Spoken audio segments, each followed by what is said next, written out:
네, 안녕하세요. 반갑습니다. 삼성전자 에어솔루션 개발그룹의 황준이라고 합니다. 매일 아침 출근을 하면서 이제 칸을 통해 많은 업계 정보를 이렇게 파악을 할 수가 있었는데요. 칸 창간 10주년 다시 한번 축하드리고요. 기념 컨퍼런스를 이렇게 발표하게 되어 영광입니다. 금일 제가 발표할 내용은 이상기후 대응 히트펌프 기술에 관한 것입니다. 이상기후에 대응하기 위해 개발된 그런 가정용 제품들과 이런 제품들을 개발을 했을 때 공유했던 내용들을 최대한 지루하지 않게 간단하게 소개를 하도록 하겠습니다. 네, 지구 온난화는 인간에 의한 영향이 명백하고 그중 CO2가 가장 큰 비중을 차지를 하고 있습니다. 일부에서는 이런 그 지구 온난화가 자연 주기설을 주장을 하기도 하지만 산업화 이후에 급격히 증가한 온실가스는 지구의 평균 온도를 상승을 시키고 그리고 각종 자연재해를 일으키고 있습니다. 한때 오존층 파괴도 아주 심각한 문제였는데요. 몬트리올 의정서에 따른 프레온가스 규제로 인해서 다행히 이런 오존층은 회복 단계에 있습니다. 하지만 온실가스로 인한 그런 지구 온난화 피해는 여전히 진행 중에 있고요. 요즘 들어 잦아진 이런 폭염과 그리고 폭우 그리고 홍수의 피해는 아마 굳이 제가 설명을 드리지 않아도 아마 다들 체감을 하실 것 같습니다. 상황이 이렇다 보니까 세계 각국은 이런 기후 위기에 대응하기 위한 정책을 강화를 하고 있습니다. 가장 많은 온실가스를 배출하는 발전 분야의 경우에는 신재생 에너지로 전환을 하고 있고, 그리고 화석연료를 사용하는 이런 자동차는 전기차로 지금 전환을 추진 중이죠. 이에 연장선상으로 건축물도 상당한 이런 온실가스를 배출을 하게 되는데, 그런 건축물의 사용 에너지는 약 80%를 난방 에너지로 이제 사용을 하고 있고, 이런 난방은 약 70% 이상이 화석연료에 의존을 하고 있습니다. 이에 따라서 이런 난방기기를 화석연료를 사용하는 난방기기를 친환경 이런 전기 히트펌프로 전환하는 것이 이런 그 탄소 중립을 위한 중요한 정책 중에 하나입니다. 이렇다 보니 유럽 같은 경우에는 리파워 EU 정책을 통해서 러시아 화석연료에 대한 그런 그 의존도를 줄이고 그리고 이제 녹색 전환을 일으키기 위한 정책을 펼치고 있는데요. 이를 통해서 2030년까지 약 6천만 대의 히트펌프 보급 계획을 지금 수립을 하고 있습니다. 네. 당사는 EHS라고 제품명을 사용을 하고 있는데요. 히트펌프는 냉동 사이클을 응용하여 난방 및 급탕에 필요한 온수를 공급하는 제품입니다. 최대 75도씨의 온수를 공급이 가능하고요. 공기를 열원으로 하는 히트펌프는 연간 에너지 효율이 5로 일반 가스 보일러 대비 3배에서 한 5배로 효율이 높습니다. 그리고 탄소 배출량은 가스 보일러 대비 약 절반 이하의 수준으로 낮고요. 이렇게 효율이 높고 저탄소에 또 높은 수명이 이런 장점인데 제품 및 설치 비용은 일반 가스 보일러 대비 3배에서 최대 7배 이상 높은 게 하나의 단점이 될 수 있습니다. 다소 이렇게 진입 장벽이 높죠. 이에 따라서 세계 각국은 가스 보일러의 신규 설치를 규제하고 또 보조금을 지급하는 등의 형태로서 히트펌프 보급 확대를 추진을 하고 있습니다. 이에 대한 이제 지원 정책이 힘입어서 히트펌프의 글로벌 시장은 24년 900억 불에서 29년 1,578억 불로 연간 11.8%의 이런 고성장이 예측이 되고 있습니다. 네, 가정용 히트펌프는 냉매의 이런 존재 위치에 따라 세 가지로 우리가 구분을 할 수가 있습니다. 냉매가 실외기에만 존재를 해서 실외기에서 온수를 생성하는 것을 모노, 그리고 냉매가 실외기랑 실내기에 동시에 존재해서 실내기에서 온수를 생성을 하면은 스플릿 타입이 되겠고요. 이런 스플릿 타입에서 별도의 실내기를 두어서 냉방까지 가능하게 된 제품을 TDM이라고 합니다. 타임 디비전 멀티라고 하고 있고요. 이런 모노 제품의 경우에는 이런 실외기와 실내기를 간단하게 수배관만 연결을 하면 되기 때문에 설치가 비교적 간편하고요. 기존의 보일러 업자들도 설치가 가능합니다. 반면 스플릿 타입은 아무래도 이제 실내기와 실외기를 냉매 배관을 설치를 해야 하기 때문에 설치가 다소 복잡하고요. 이런 냉매 취급 자격이 있는 기사만, 에어컨 설치 기사만 이제 설치가 가능합니다. 이러한 단점에도 불구하고 스플릿은 다양한 가옥 구조에 적용할 수 있는 이런 장점이 있습니다. 네, 가정용 히트펌프는 가정용의 특성상 여러 가지 요구 조건이 있습니다. 우선 디자인의 경우에는 이런 모던한 그런 가옥 구조에 어울릴 수 있도록 기존의 화이트보다는 짙은 그레이 색상을 굉장히 선호를 하셨고요.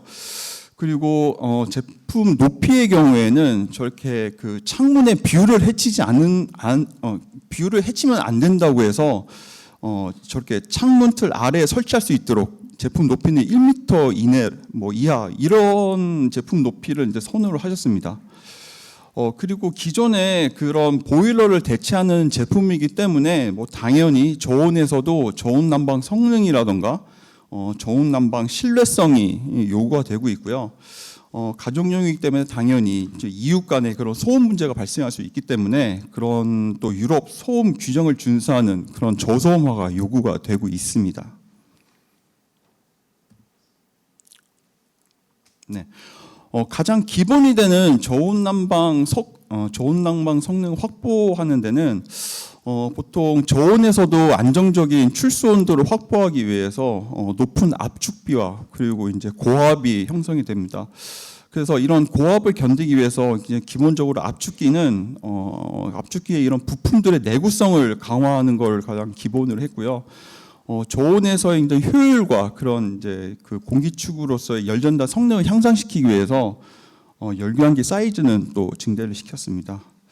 보통 저온에서는 냉매의 밀도가 이제 감소함에 따라서 전체적으로 냉매 순환량이 이제 저하되어 난방 성능 저하로 이어지게 되는데 이런 그 응축기 출구단에서의 냉매를 분기를 해서 압축기의 그 중간 압력 부분에 분사하는 그런 인젝션 기술을 사용을 하고 있습니다. 보통 이런 프레시 인젝션 기술을 사용을 하게 되면은 냉매 순환량이 증가를 하기 때문에 이제 난방 성능의 그 성능의 향상으로 이어지게 되어 있고요. 이러한 인젝션 기술을 사용하지 않았을 때는 영하 25도씨에서 한 난방 성능이 한 65% 정도가 나오는데 이런 인젝션 기술을 사용을 하게 되면은 영하 25도씨에서도 이제 100% 성능을 낼 수가 있습니다. 이런 저온 난방 성능 확보에 따라서 영하 10도씨에서 75도씨 그리고 영하 25도씨에서도 65도씨 이상의 온수를 생성을 할 수가 있습니다.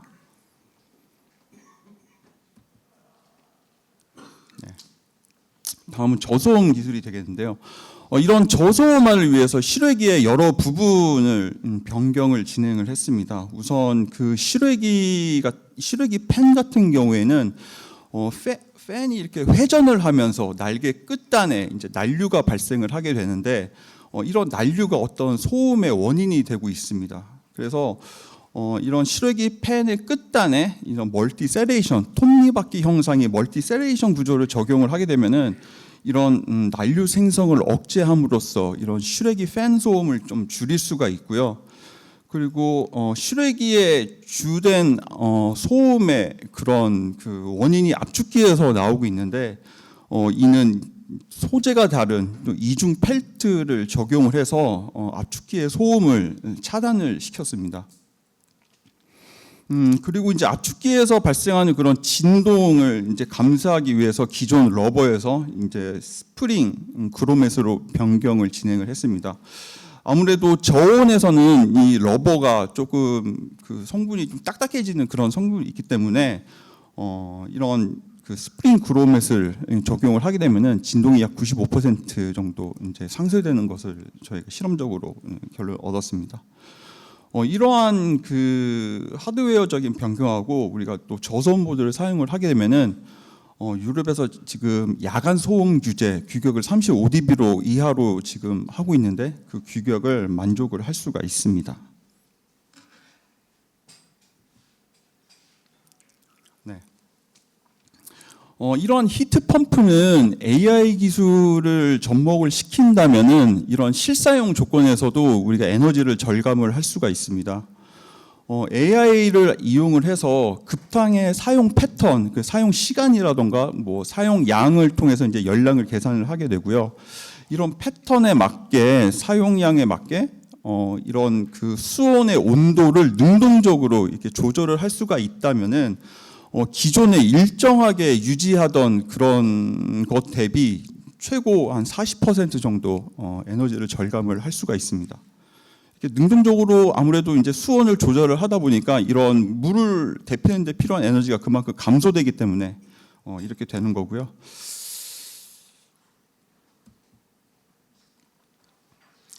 네.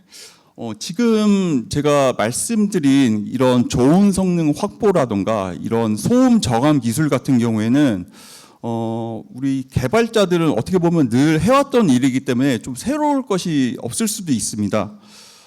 지금 저희가 히트펌프를 개발하면서 조금 많이 고민을 했던 부분이 이제 냉매 규제가 되겠는데요. 아시다시피 냉매는 대표적인 지구 온난화 물질이기 때문에 냉매 규제는 냉매 총량 규제와 또 냉매 GWP 수치 규제 두 가지로 진행이 되고 있습니다. 이때 냉매 GWP 수치 규제의 경우에는 뭐 앞서 다들 말씀하셨다시피 환경 보호를 위해서 저 GWP 냉매를 요구함에 따라서 R410A에서 R32 그리고 R290으로 이제 전환되는 추세인데요.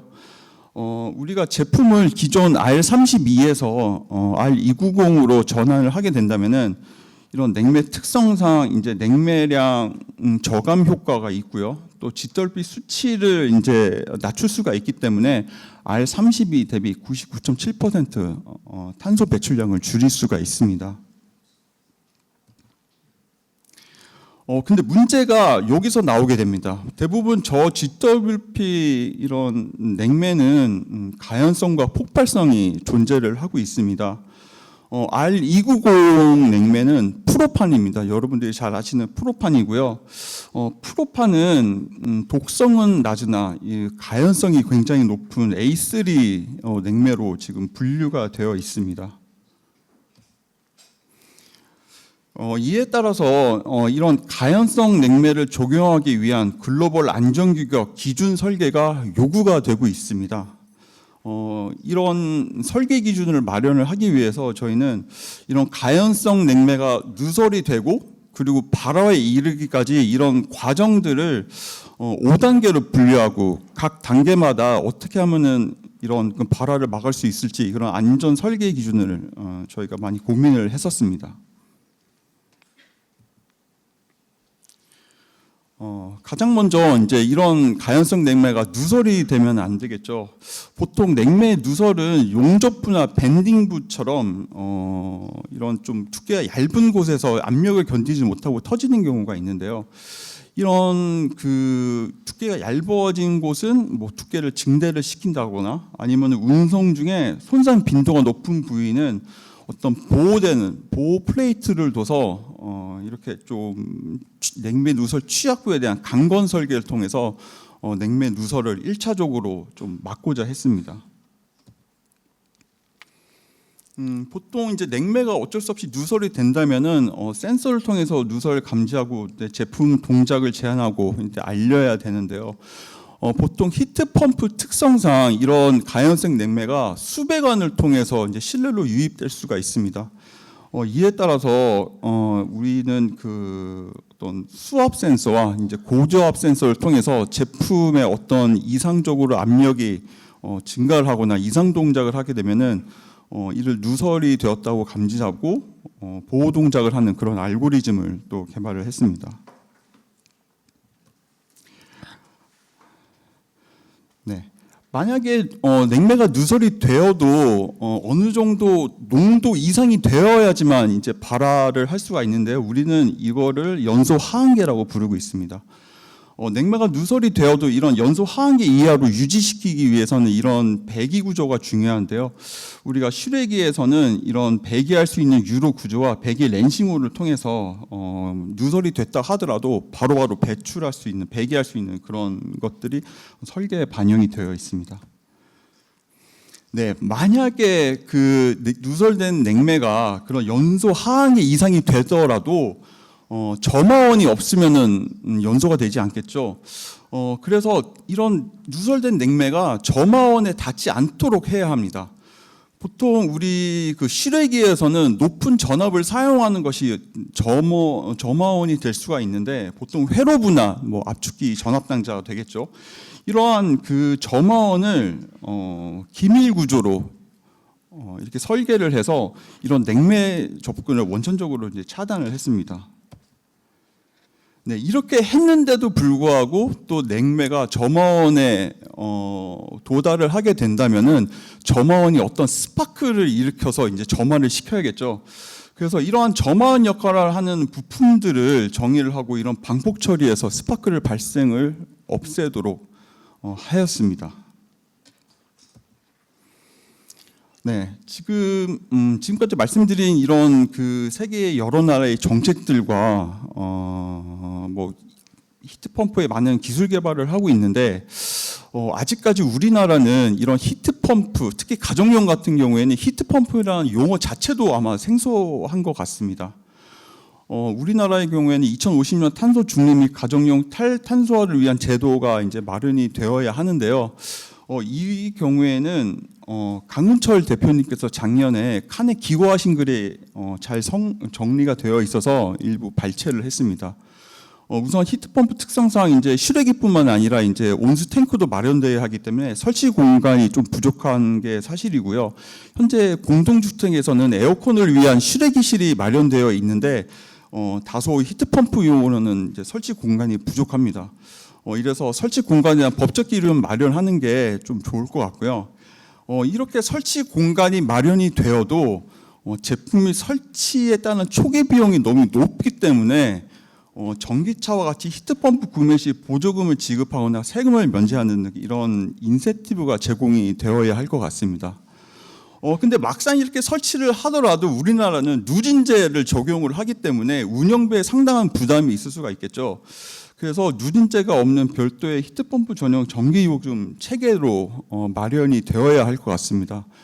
지금 많은 논의가 이루어지고 있다고 제가 들었는데요. 이런 제도 마련을 통해서 우리나라도 이런 히트펌프 보급이 활성화돼서 탈탄소화에 또 한참 앞장섰으면 좋겠습니다. 네. 히트펌프는 이제 말씀을 드렸는데 우리가 이제 히트펌프 말고도 우리가 그 다양한 부분에서 이제 온실가스를 감축하기 위한 노력을 벌이고 있잖아요. 근데 건축물 같은 경우에도 이런 온실가스를 줄이기 위해서 에너지 규제를 지금 하고 있습니다. 그래서 우리의 주거 환경이 변화됨에 따라서 이에 대응되는 그런 공조 제품들 잠깐 소개를 하고 마치도록 하겠습니다. 네. 건축 분야 온실가스 배출 감축 목표를 위해서 제로 에너지 빌딩 의무화를 시행을 하고 있는 건 다들 알고 계실 것 같습니다. 이런 건축물이 고기밀화에 따라서 환기량 부족으로 실내 공유재를 확보를 위해서 환기 설비 의무화 대상 건축물이 또 확대가 되고 있고요. 이렇게 그 주거 환경이 변화를 하게 되면은 우리 거기에 설치되어 있는 공조 기기들의 부하도 우리가 다시 정의를 해야 됩니다. 왜냐하면은 이런 단열 성능이 높아지다 보니까 온도를 낮추는 현열 부하는 아무래도 낮아지고, 근데 그 환기나 생활에서 발생하는 습기는 여전히 남아있기 때문에 습기의 부하 비율이 상대적으로 증가를 하게 됩니다.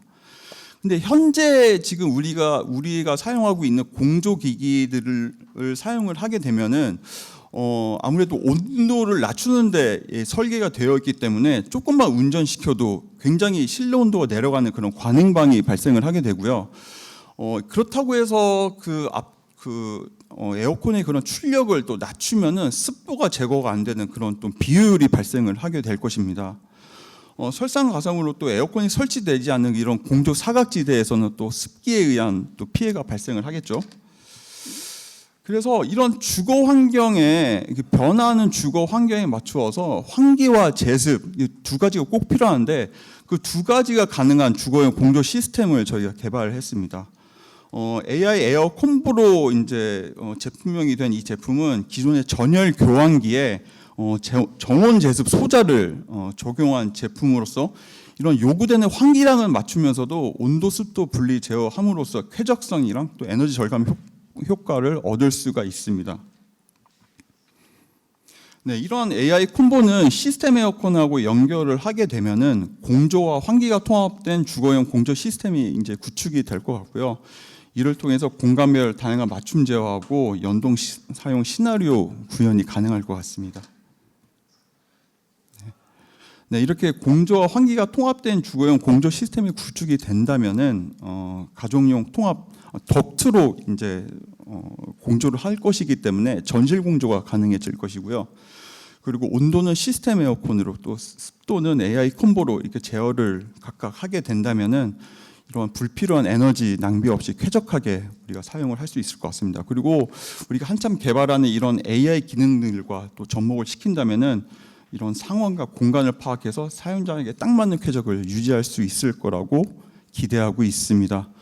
네, 저희 삼성전자는 이런 변화는 그리고 이런 이상 기후에 대응하기 위해서 좀 더 친환경적인 제품을 개발을 하도록 노력을 하겠습니다. 이상 발표를 마치겠습니다. 감사합니다.